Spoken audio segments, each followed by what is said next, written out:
So our next speaker is Lisa Neigut, and Lisa has a Twitch channel where you can follow her coding live. So make sure you check that out as well. So Lisa's talk today is about Lightning and liquidity, or a financier's guide to staking Bitcoin.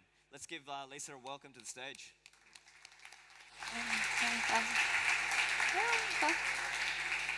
Hi, good afternoon. I'm Lisa. I work at Blockstream on C Lightning. And today I'm here to talk to you all about Lightning and liquidity, a financier's guide to staking Bitcoin.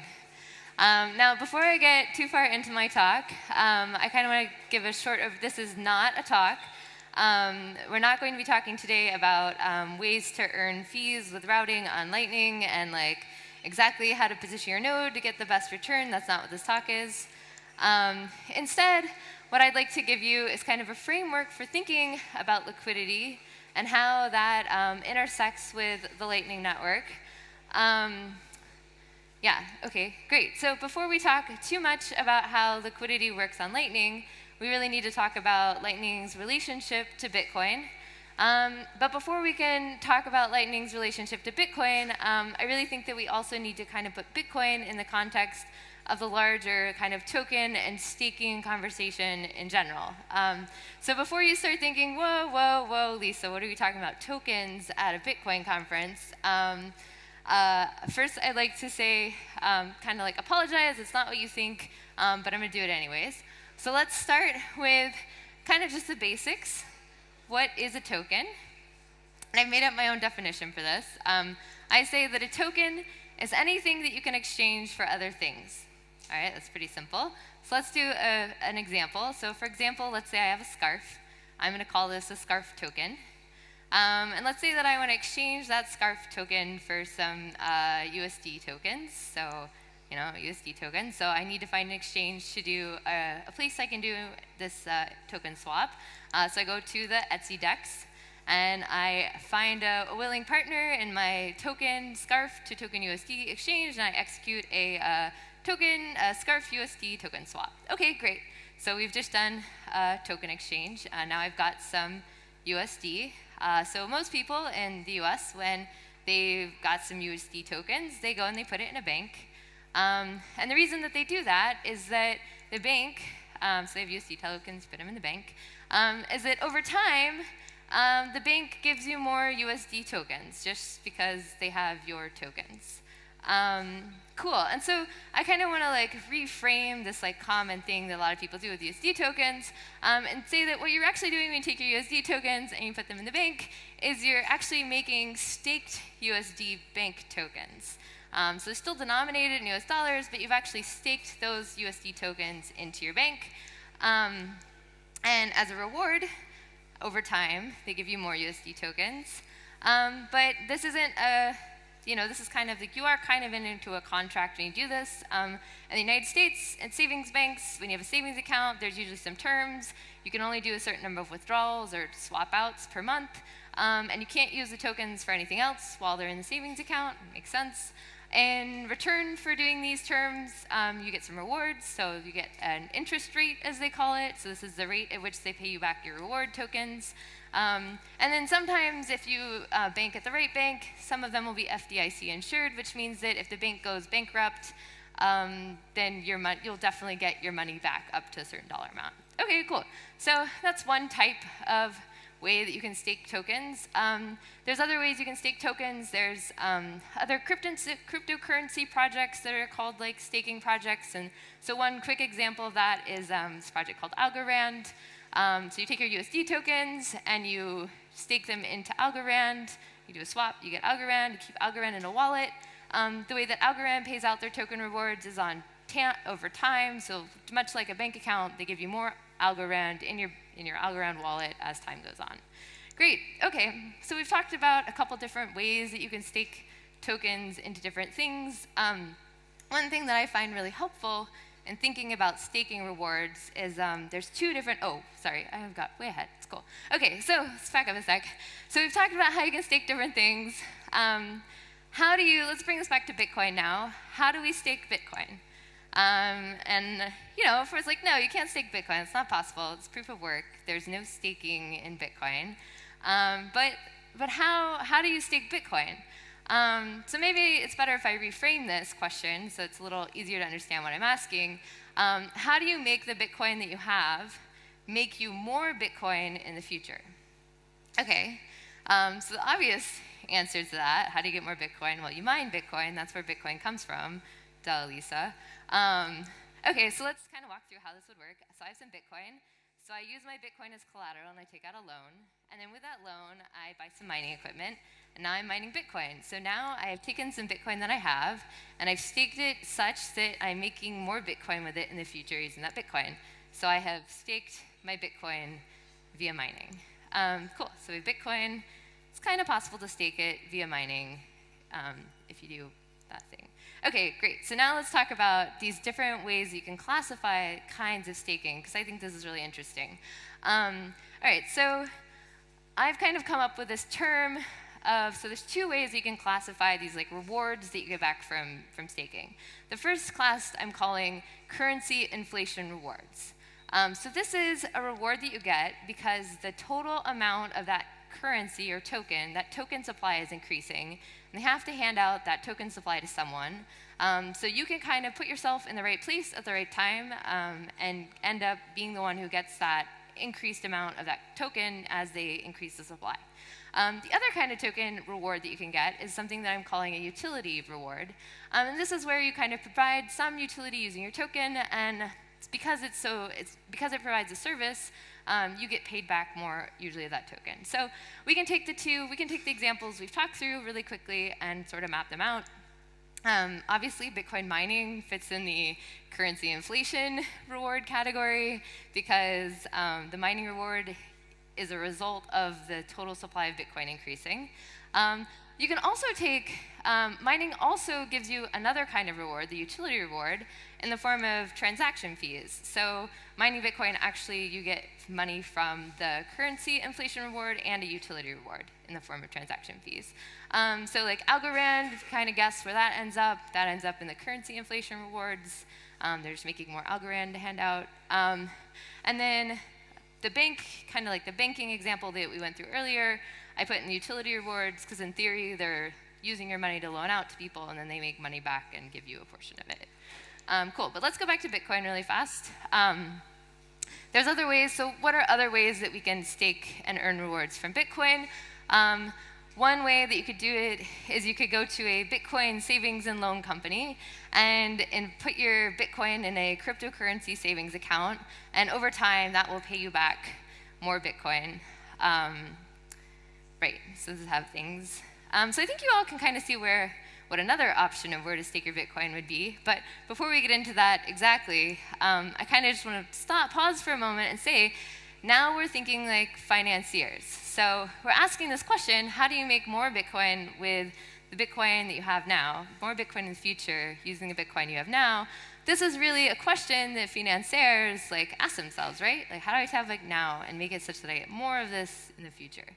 Cool, okay, so as you can guess, the other way that you could stake Bitcoin that you own is by putting it into Lightning. Great, so put this on our chart. I think you can kind of also guess where I would put it on this chart. It definitely belongs in the utility rewards category. Cool.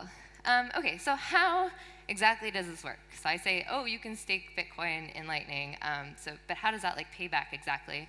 Right now, the way that you get more Bitcoin with your Bitcoin is through routing fees. So pretty quickly, just kind of walk through how that works. General idea is that node A opens a channel with B by putting their Bitcoin into the channel, and then someone decides to route a payment from A to B, and so as the money flows through, both A and B get a routing fee, which is great. There's a couple of, I kind of think like, so I think this is great, but I think that there's a couple kind of problems with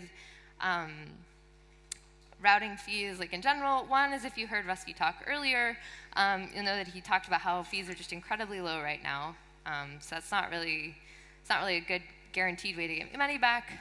The other problem with it is that traffic is kind of low, / we don't really have a good way to tell where traffic is going.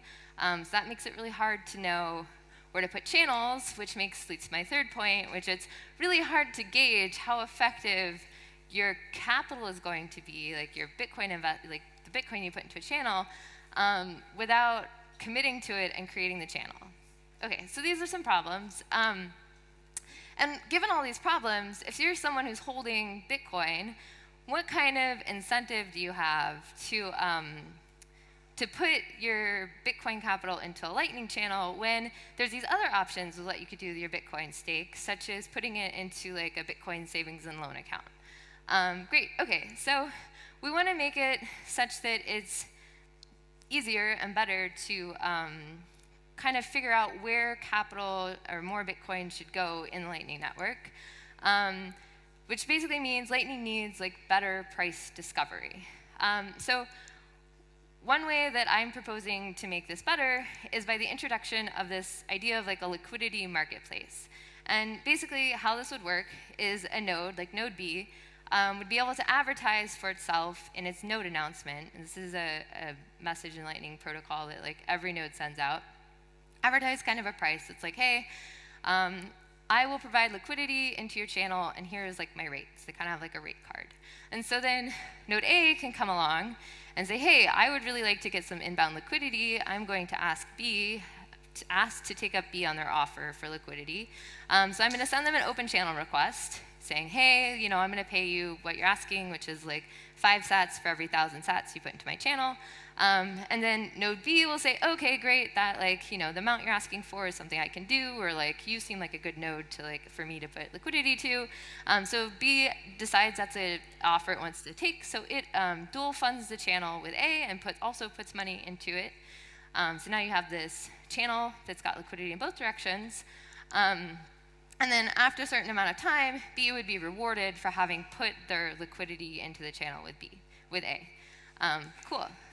Okay, but so imagine it's not just B that's doing this, but it's pretty much any node on the network that had liquidity that they would like to advertise that's available. So really, this creates like a marketplace. I'll go back. Makes a marketplace where different nodes are advertising different rates that they value their available capital at, if that makes sense. And this is all like easily discoverable because in order to advertise your rate, you have to put out your node announcement, and node announcements are a gossip message, which means they get sent to every other node in the network, which is cool.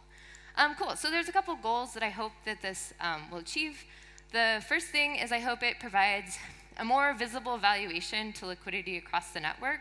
So you could kind of just like look at all the node announcements and see what every node individually values their capital at, which is cool.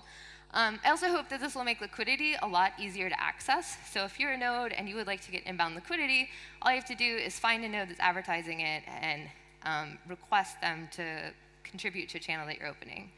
And then thirdly, hopefully, this will give the network as a whole some mechanics that allows it to allocate the liquidity to where it's most needed and profitable. And as a side effect, that means that payments are more able to easily get where they're going because there's enough liquidity in the places where payments want to go, if that makes sense. Cool.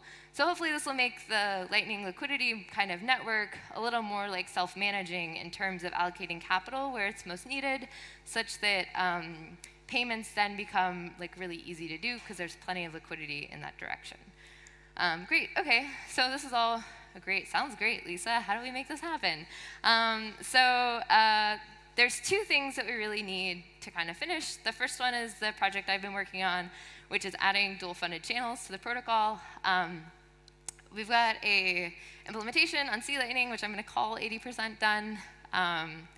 We made a few changes recently that we need to go back and add. And then the other thing that we need in order for those of you who are unfamiliar with the spec process, in order for a proposal to the spec to be considered for inclusion into the permanent spec, it has to have at least 2 implementations, have a working and interoperable implementation. So C Lightning having one is like a great first step, but we'll also need a second implementation to also adopt the same protocol and be interoperable. So that's what we need to get dual funding done. And then, oh, right, and so if you're interested in reading the spec, it's up on the RFC repo where we have all of our spec proposals. Great, and then the second thing is we need to finalize liquidity advertisement spec.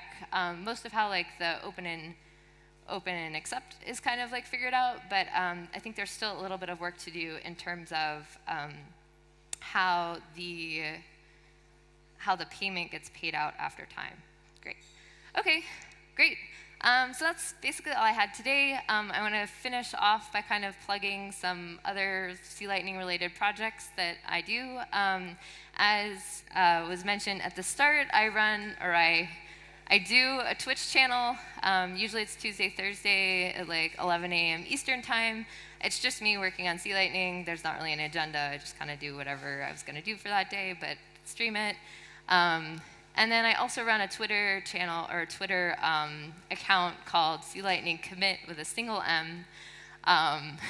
It only has one M because I ran out of like characters on Twitter names. But yeah, okay. So the Sea Lightning Commit is basically if I find a commit that I think is really interesting in Sea Lightning, I'll like tweet it out so you can kind of see cool and interesting stuff that's getting added to Sea Lightning.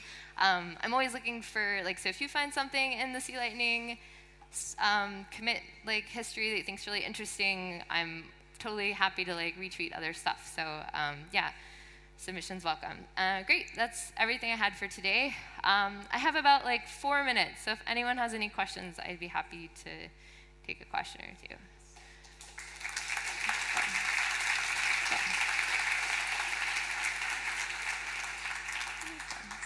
Kind of hard to see.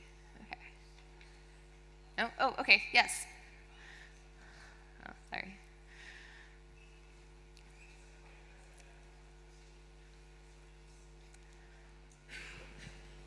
For the advertisements themselves, is there overlap with, I think Tomas Bloomer had the like DeFi ads proposal on Lightning Devs like a couple months ago? Oh, I haven't heard about that. You haven't heard about that? Yeah, I think it was a couple months ago. It was like it seemed like a similar type of thing from a superficial reading where it was like allowing nodes to advertise some general things that they had available.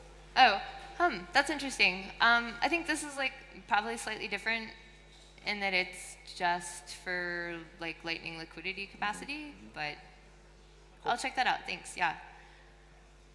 You've talked about the bid side in terms of offering liquidity. What about the ask side? Is that useful information? Like requesting inbound liquidity. So I want to advertise that someone else offer liquidity on the side. Oh, no, that's not part of the spec currently. It's just send me your offers. Do you have a way of thinking about why that is not useful information? Because it could motivate the provision of liquidity.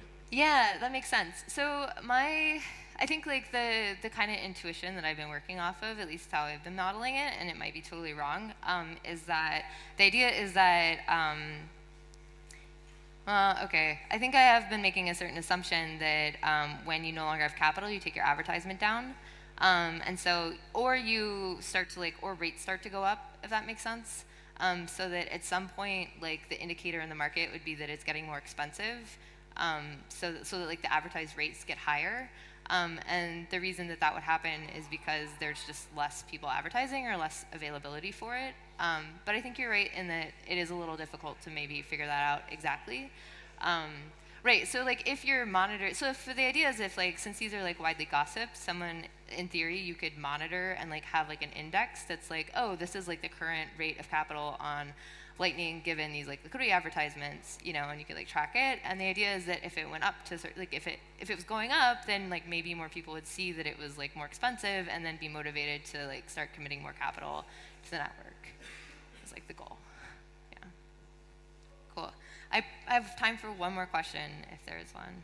If not, again. Oh, there's one back here.